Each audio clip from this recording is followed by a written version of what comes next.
Romi Soekarno membantah bahwa ia menjadi anggota DPR RI karena suaka dari Arteria Dahlan, melainkan hasil berjuang. Ponakan Megawati itu mencapai hal tersebut atas usahanya sendiri. Romi Soekarno resmi dilantik menjadi anggota DPR RI periode 2024 hingga 2029 menggantikan Sri Rahayu dan Arteria Dahlan.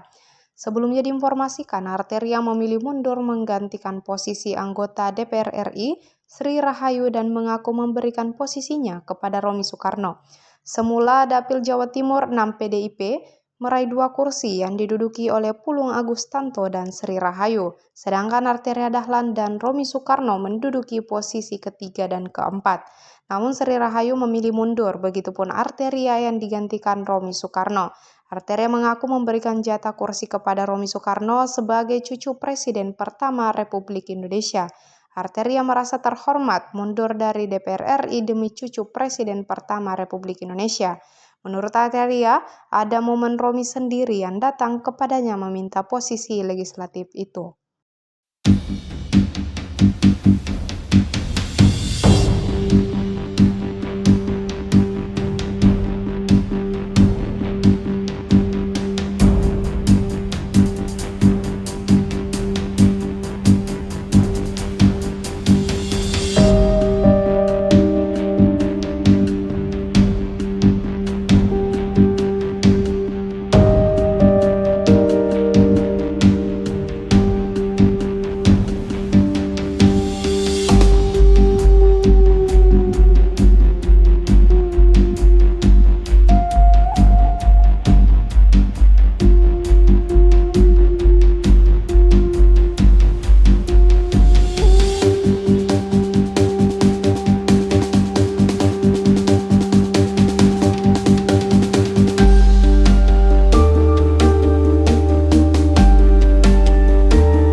Download Tribun X sekarang, menghadirkan lokal menjadi Indonesia.